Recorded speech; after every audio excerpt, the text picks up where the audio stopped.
Hello students, next lecture ninth class.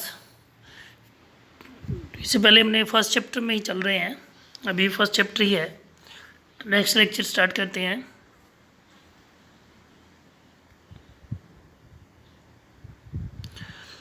In the past meetings of state general, अतीत में जो state general की meetings हुई थी उसमें voting had been on the basis of to the principle, कि उसमें जो वोटिंग होती थी उसका एक सिद्धांत होता था दैट कि each state had one vote, कि जितनी भी स्टेट जनरल की पहले मीटिंग हुई थी उसमें वोट जो दिए जाते थे उसका एक सिद्धांत होता था कि प्रत्येक जो स्टेट है वो एक वोट डालेगा, कि प्रत्येक स्टेट का एक वोट होगा। Louis 16 wanted to continue the same process at this time also. Louis 16 चाहता था कि वो इस समय वो यही प्रक्रिया चाहता था कि वो सेम प्रोसेस बनी रहे। बट किंतु members of the third state, किंतु तीसरे स्टेट के जो सदस्य थे, डिमांडेड मांग की दैट कि now voting would be conducted by the assembly as a whole, कि वोटिंग जो है वो असेंबली के द्वारा, बाय द असेंबली की वोटिंग असेंबली के द्वारा करवाई होनी चाहिए। Whole where each member would have one vote, where जहाँ ईच मेंबर प्रत्येक सदस्य वुड हैव वन वोट, प्रत्येक सदस्य का एक वोट होगा।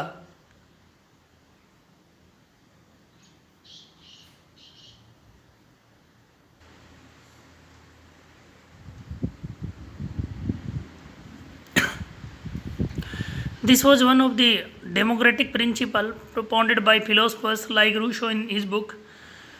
कि डेमोक्रेटिक जो सिद्धांत था, जो लोकतांत्रिक सिद्धांत है, इसकी खोज दार्शनिक रूसो ने अपनी पुस्तक में किया था, द सोशल कॉन्ट्रैक्ट, जो सामाजिक संबंध नामक पुस्तक है उसमें। वैन जब Louis 16 refuse to accept this proposal, जब लुई 16 ने इस प्रस्ताव को अपनाने से इनकार कर दिया, स्वीकार करने से इनकार कर दिया, मेंबर्स ऑफ थर्ड स्टेट, तीसरे स्टेट के सदस्य boycott the assembly in protest, कि उन्होंने असेंबली का बहिष्कार कर दिया और प्रोटेस्ट किया उन्होंने इसमें। The third state representative saw themselves as spokesman for the entire French nation, तीसरा स्टेट के जो प्रतिनिधि थे, द थर्ड स्टेट रिप्रेजेंटेटिव प्रतिनिधि सा देखते हैं देमसेल्व्स जिन्हें एज स्पोक्समैन, कि वो एक वक्ता के रूप में देखते हैं पूरे जो राष्ट्रीय फ्रेंच जो नेशन है या फ्रांस राष्ट्र में उनको एक वक्ता की तरह देखा जाता है। दे असेंबल्ड ऑन 20 जून, कि वो 20 जून को इकट्ठे होते हैं in the hall of an indoor tennis court, कि एक टेनिस कोर्ट जो है उसमें इकट्ठे होते हैं in the ground of the Versailles के ग्राउंड में। दे उन्होंने announced themselves a national assembly and decided not to disperse till they had drafted a constitution. They announced, उन्होंने घोषणा की देमसेल्व्स ए नेशनल असेंबली, और घोषणा की कि नेशनल असेंबली कैन डिसाइडेड नीचे के not to disperse till they, कि वो तब तक तितर बितर नहीं होगा, डिस्पर्स नहीं होंगे, हैड ड्राफ्टेड ए कॉन्स्टिट्यूशन, जब तक कि संविधान का प्रारूप तैयार नहीं होगा, फॉर फ्रांस के लिए, that would check the power of the monarch, और जब तक यानी कि जो राजशाही मोनार्च तानाशाही शासन है उसकी शक्ति को रोका नहीं जाएगा तब तक वो अलग अलग नहीं होंगे। All the representatives were led by Mirabeau, कि सभी जो प्रतिनिधि थे उसका नेतृत्व मीराबेऊ के द्वारा किया जा रहा था, एंड अबेसिएज के द्वारा। मीराबेऊ वॉज ए नोबल, को एक नोबल उच्च व्यक्ति थे बाय बर्थ, जन्म से, बट किंतु agreed with the need of such a society, किंतु समाज की एक ऐसी ज़रूरत से सहमत थे, that got read of feudal privileges, कि जिनको सामंती समय से पहले से ही दिया जा रहा था या जिनको वंचित कर रखा था वो उसके पक्ष में देखिए सभी को मिलनी चाहिए। He published a journal and delivered rousing speech, कि उन्होंने एक पत्रिका निकाली और डिलीवर किया राउजिंग स्पीच, यानी कि उसमें भाषण दिया टू द क्राउड्स, भीड़ को, असेंबल्ड एट वर्साइल्स, कि उन्होंने एक भाषण दे रखा था कि जहाँ के लोगों को असेंबल होने के लिए उसमें कहा गया था। Abbe Sieyes who was originally a priest, के अबेसिएज जो कि वास्तव में पुजारी थे, रोट एन इम्प्रेसिव पम्पलेट, उन्होंने एक इम्प्रेसिव पम्पलेट लिखा, कॉल्ड कहा what is the third state, तीसरा स्टेट क्या है। When the National assembly deliberated at Versailles in drafting a new constitution, कि जब नेशनल असेंबली डेलिब्रेट की गई वर्साइल में नए संविधान के नए प्रारूप के लिए, the rest of the France जी जो rest of the France seats with turmoil on rebellion और रिबेलियन के बचाव, जो फ्रांस है उसमें रिबेलियन हो जाता है, विद्रोह हो जाता है, विद्रोह घटना घटती है। The price of bread rose due to bad harvest in severe winter, कि विंटर में क्या होता है कि फसल खराब होने से ब्रेड के रेट है वो बढ़ जाते हैं। This situation was exploited by bakers, की स्थिति और भी शोषणात्मक हो जाती है बेकर्स के द्वारा, who started hoarding the supplies, कि जब उन्होंने आपूर्ति है उसको होर्डिंग कर दिया था, या होर्डिंग सप्लाई को होर्डिंग करना शुरू कर दिया।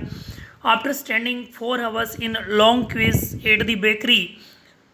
बेकरी में 4 घंटे लगातार लाइन में खड़े होने के बाद, mobs of furious women attack the shops, कि क्रोध हुई महिलाओं की जो भीड़ है वो दुकानों पर आक्रमण कर देती है। एट द सेम टाइम, उसी समय पर लुई 16 ऑर्डर्ड आदेश देता है the army to march into Paris, कि मार्च पास्ट किया जाए, यानी कि आर्मी के द्वारा पेरिस में मार्च किया जाए, march past. On 14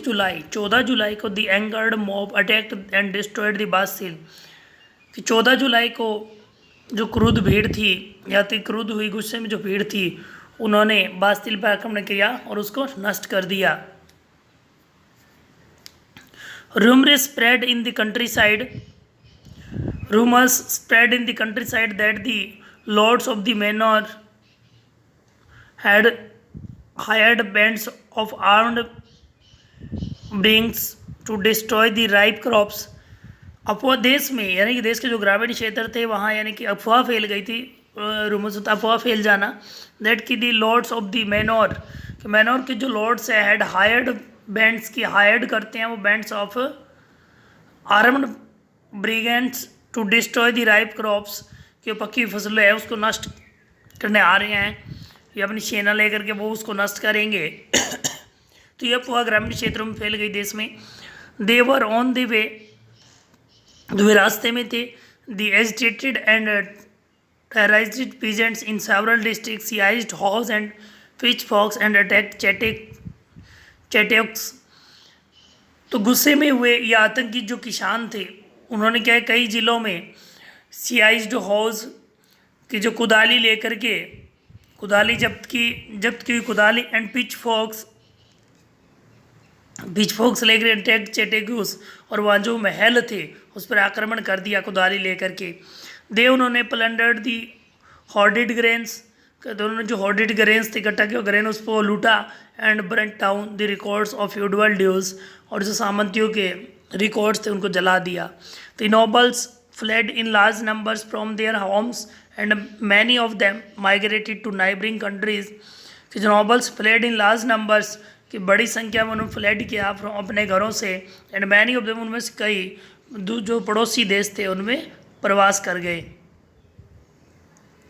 fearful of the growing anger and power, कहते बढ़ता हुआ जो गुस्सा था, डराने वाला जो गुस्सा शक्ति ऑफ हिज रिवोल्टिंग सब्जेक्ट्स, यानी कि जो क्रांति के विषय लेकर के उसको जो ज़्यादा गुस्सा था, डराने वाला जो गुस्सा था उसको देख करके, उसकी शक्ति को देख करके, Louis 16 finally recognise the National Assembly, उन्होंने नेशनल असेंबली को रिकॉग्नाइज कर दिया, एंड अडोप्टेड द प्रिंसिपल, और उन्होंने इस सिद्धांत को अपनाया, स्वीकार किया, दैट कि his power would be checked by a constitution, कि उसकी शक्ति पर संविधान के द्वारा लगाम लगाया जाएगा फ्रॉम नाउ ऑनवर्ड्स, ये जो भी से लागू होगा। The assembly pass a law, assembly ने एक लॉ पास किया ऑन द नाइट ऑफ 4 अगस्त 1789, 4 अगस्त 1789 को असेंबली ने एक कानून पास किया to abolish the feudal system of obligation and taxes, कि जो सामंती व्यवस्था उसको ख़त्म किया जाए और जो कर लगाए उसको ख़त्म किया जाए इस व्यवस्था को। द कलरगी मेंबर्स, कहते जो चलाक सदस्य थे, टू वर फोर्स किया गया to give up their privilege, कि वो अपने प्रिविलेज भी दे दे। Tithes were put to an end, tithe नामक जो टैक्स था उसको ख़त्म कर दिया गया। Lands owned by the church were taken over, और जो भूमि थी जिसके यानी कि जो टेकन ओवर किया गया था उसको भी लैंड ऑन किया गया। As a result of this, इसके परिणाम स्वरूप the government acquired assets worth at least 2 billion livres. इसके परिणाम स्वरूप गवर्नमेंट जो थी उसने एक्वायर्ड किया एसेट्स लिए वर्थ एटलीस्ट 2 बिलियन, 2 बिलियन लीरवे जो था उस पर जुर्माना लगाया गया था, उसको असेंबल किया गया, मतलब उसको इकट्ठा किया लिया गया। France became a constitution monarchy, कहते फ्रांस जो है वो एक कॉन्स्टिट्यूशनल संवैधानिक मोनार्ची बना। The National assembly finally completed the drafting of the constitution in 1791। कि द नेशनल असेंबली है उसने संविधान का जो प्रारूप है 1791 में तैयार किया गया। The main object, the National Assembly main object, मुख्य उद्देश्य जो था ओपी जिसका was to limit the powers of the monarch, कि जो शासक है उसकी शक्ति को सीमित करना था। The powers of the king were now snatched, जब जो शक्ति थी उसकी जो राजा की वो शक्तियाँ छीन ली गई थी। The National assembly finally completed, national assembly अंत में कंप्लीट हुई द ड्राफ्टिंग,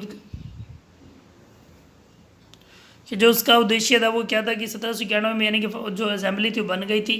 और इसका जो मुख्य उद्देश्य था कि मोनार्च की जो पावर है उसको सीमित करना, और the powers of the king were now separate कर दिया गया था and assign to different institutions of the government, कि जो शक्तियाँ थे विभिन्न विभागों में सेपरेट कर दिया, अलग अलग दे दी गई थी, उसको बांट दिया गया था।